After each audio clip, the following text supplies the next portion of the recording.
Ketika dengar kata motor listrik, apa yang kebayang? Mahal? Jelek? Ngerepotin? Pelan? Sekarang enggak lagi.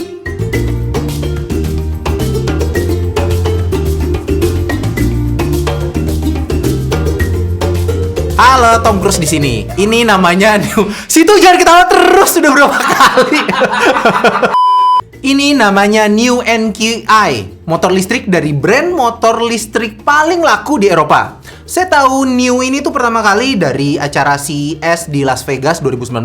Mereka memperkenalkan versi yang TQi, motor dengan roda depan 2 biji, self-balancing, support 5G, dan katanya ada self-drivingnya. So, ini perusahaan bukan perusahaan kemarin sore.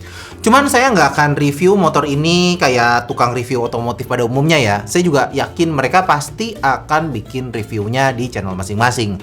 Yang saya bahas adalah fitur dari New NQi dari sisi teknologi. Dan kenapa menurut saya mending memilih motor listrik ketimbang motor biasa. Pertama yang kepikiran sama saya itu adalah gimana performanya. Pelan nggak?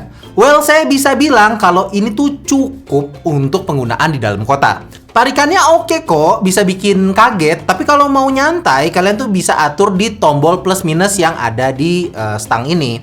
Speed 1 kalau mau yang nyantai. Kecepatan maksimalnya tuh cuma 20 km per jam aja. Ya, cocok buat main-main di komplek perumahan lah. Atau bisa naik ke nomor 3 untuk kecepatan dan tarikan yang maksimal. Kalau kata New sih, kecepatan tuh bisa sampai 55 km per jam. Kalau saya naik, ya sobat bisa lihat di aplikasinya, kecepatan maksimal saya tuh ada di 51 km per jam. Ya, hampir sesuai spek lah. Kalau karena bobot sih saya nggak yakin ya, karena ya saya tuh nggak berat-berat amat sebenarnya. Mungkin kurang aerodinamis aja, jadi agak ketahan angin gitu. Tapi itu ya nggak penting ya, yang penting adalah, ini tuh ada aplikasinya. Aplikasi ini yang menurut saya akan menjadi killer feature dari New NQi dibandingkan sama motor biasa. Dan saya juga bingung, kenapa motor-motor bensin tuh nggak ada yang punya aplikasi yang sama. Dari aplikasi ini kita bisa lihat data penggunaan, baterai, rute statistik, dan smart check. Ada data rute karena ada GPS di motor ini. Jadi selain data motor kita tuh kemana aja, ini juga berguna sebagai keamanan. Kalau motor ini dicolong, kalian tuh bisa tetap tahu lokasi motor kalian. Kalau malingnya udah pinter, dia tuh udah tahu mana yang harus dicopot, lokasi GPS tetap bisa terpantau setidaknya untuk 72 jam. Ini yang saya masih nggak ngerti kenapa produsen motor di Indonesia belum menjadikan ini sebagai standar. Terus yang kedua, ini ada fungsi Smart Check. Apa fungsinya? Jadi berbeda sama motor biasa, mostly parts motor listrik itu saling terkoneksi dengan listrik. Jadi sebelum berangkat, kita tuh bisa cek dulu. Cek voltase motor ada masalah apa enggak, temperaturnya gimana, discharge capacity dari baterainya ada masalah apa enggak, sampai firmware, semua tuh dicek. Kalau aman, barulah bisa dipakai jalan. Dia tuh juga nggak perlu ganti oli mesin berkala, ganti rantai atau belt kayak motor listrik lain. Karena motornya itu ada di ban belakang. Bener-bener lebih minim perawatan dan lebih hemat jatuhnya. Yang harus diperhatiin paling ya kayak biasa ya, kampas rem, oli rem, sama baterai aja. Itu aja gitu. Itu pun gantinya juga nggak tiap 6 bulan kayak servis berkala. Tahunan gitu jatuhnya. Kalau baterai, overtime memang akan kehilangan kapasitasnya perlahan ya. New sih merekomendasikan diganti setelah 5 tahun. Dan saat ini harga baterai memang yang paling mahal, yaitu hampir setengah dari motornya, yaitu 12 juta. Dengan catatan, itu harga sekarang ya. 5 tahun kemudian harusnya harganya sih udah lebih murah. Karena ya seperti biasa, teknologi 5 tahun lalu akan punya harga yang lebih murah daripada saat ini kan? Lebih murah ini tuh bukan cuman karena minim perawatan aja, tapi dari konsumsi listriknya juga. New NQi yang saya pakai ini tuh punya kapasitas baterai 26 ampere hour. Baterainya tuh 60 volt. Untuk ngecas baterai ini dari 0 sampai 100% berarti butuh 26 ampere hour dikali 60 volt, yaitu 1560 watt hour atau sekitar 1,56 kWh. Tarif dasar listrik untuk rumah tangga itu Rp1.444 per kWh. Artinya buat ngecas New NQi ini dari 0 sampai penuh itu Rp2.252,64 aja. Murah banget, dan 2 ribuan perak ini bisa buat 50 km.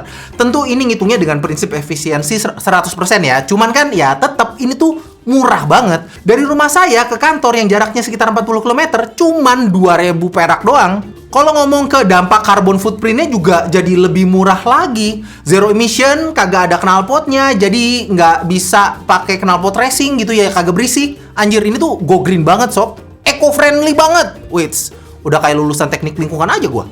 Cie, RDO. Anjing bangke. Dibuka lagi anjir. Kan saya jadi tidak terlihat keren. Secara tampilannya juga terlihat mewah kayak skuter Eropa gitu. Minimalis look, elegan dengan lampu yang bulat kayak begini. Nggak kayak sepeda listrik gitu. Kayak emang motor beneran. Bentar, ya emang ini motor beneran sih, tapi ya kalian ngerti lah maksudnya. Yes, nggak bisa dipungkiri bahwa performance-wise, terutama dari sisi top speed, New NKI ini tuh belum kayak motor bensin ya. Dan kalau baterainya habis, ya nggak bisa tinggal masuk ke pom bensin, isi 5 menit, langsung full lagi. Nggak bisa kayak begitu, atau belum bisa seperti itu. Cuman, dari user experience saya sendiri, saya nggak sesering itu naik motor di jalanan kota di kecepatannya di atas 50 km per jam ya. Cuman ya pas agak lengang dan jalanan lurus aja baru ya 50 km itu. Karena banyaknya ya ketemu lampu merah dan ya macet juga. Buat ngecasnya sendiri bukan masalah buat saya karena sesampainya di kantor langsung saya cas. Pas pulang tinggal cas lagi di rumah. Ditinggal tidur juga nggak ada masalah karena dia tuh ada proteksi casannya juga. Kalau penuh dia itu akan ngekat sendiri kayak HP. Tapi ini kasusnya saya ya, tiap orang tuh punya kebutuhan berbeda sama motornya. Buat saya yang menggunakan motor untuk ke kantor pulang pergi aja, ya ini cukup. Harga nggak jauh beda sama motor biasa, bensin juga lebih murah gitu ya.